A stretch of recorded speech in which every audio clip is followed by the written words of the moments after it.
I mean, if only I were lazy. At least then I'd know who I was.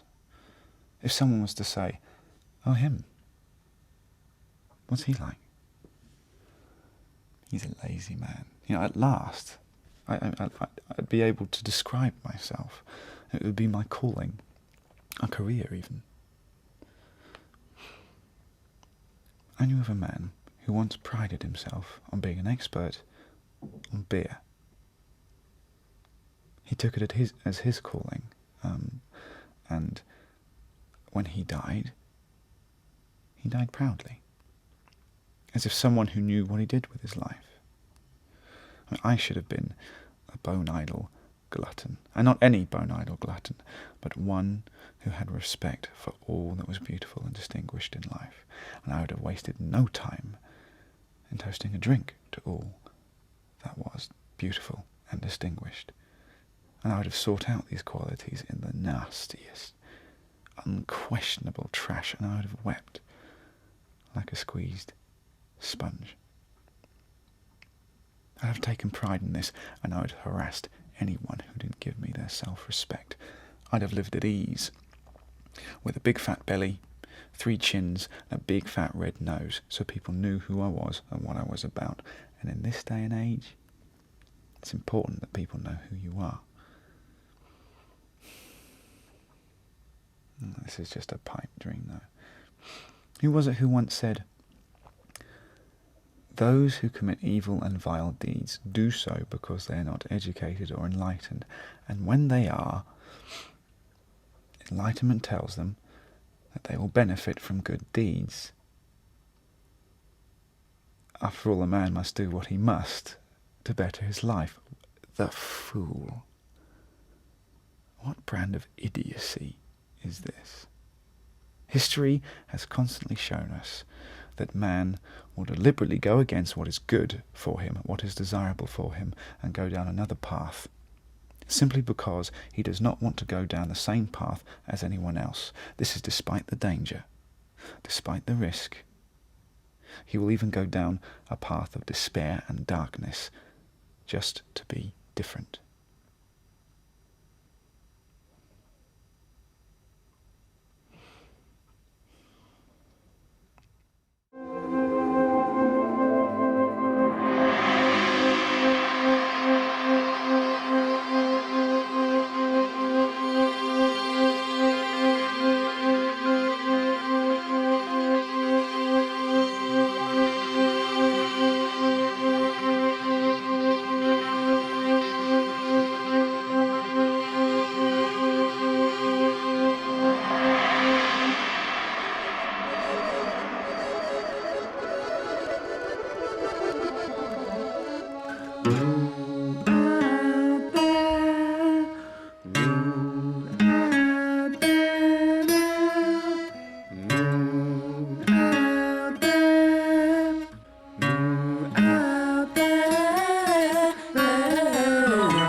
This hardship must be more pleasant to them than to make their lives more easier and more desirable. And what is this desire anyway?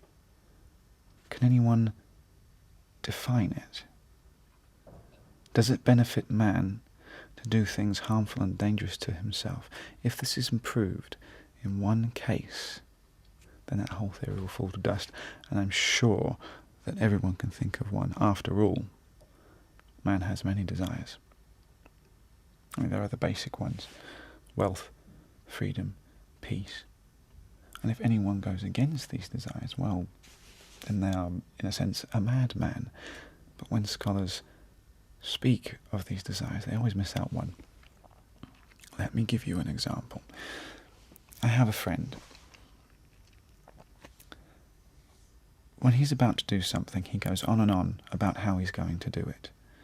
Goes on about how logical his thinking is. And then he'll mock anyone who doesn't follow his school of thought. Then, suddenly, without provocation, simply through his own thought process, he goes against everything he has already detailed before. My friend is complicated, so it's not simple to call him a hypocrite. But this proves that there must be something more desirable, or some desire more desirable than our biggest desires, that we will go against all logic to achieve. I mean, you may think, well, it's still desire. Well, no, not quite. I mean, what's different about this is desire, is that it goes against all society, all that has been created to serve man. Well, just before I go on, I'd just like to say that I think the concept of society is all a big game. Let me give you an example. It is commented that civilization makes us less barbaric, less bloodthirsty. Maybe it's a logical point, but Britain and America are the most civilized nations, and yet they have spilt blood in Vietnam, in Afghanistan, in Iraq, as if it were water. Is this how civilization has softened us? The only benefit from civilization is the ability to experience a variety of sensations, and nothing more.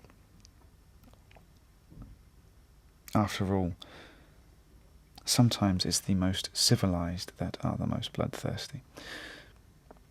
The reason you never notice these people when you see them is that they don't stand out. You are already aware of this individual. And if anything, in this day, violence is worse. I mean, if you look at civilizations of the past, there's a sense of justice in their bloodshed. You know, they balanced it in their minds. There was a sense of peace, a sense of understanding. If someone stole, they weighed it up in their minds, and they just got on with it. They just carried it out. Modern civilization, it realizes that violence is abhorrent and vile, and still perpetrates it. You have to ask yourself, which school of thought is worse?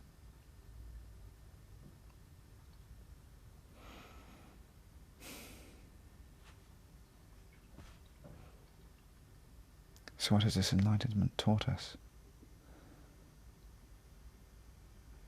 Has our quest for violence ceased?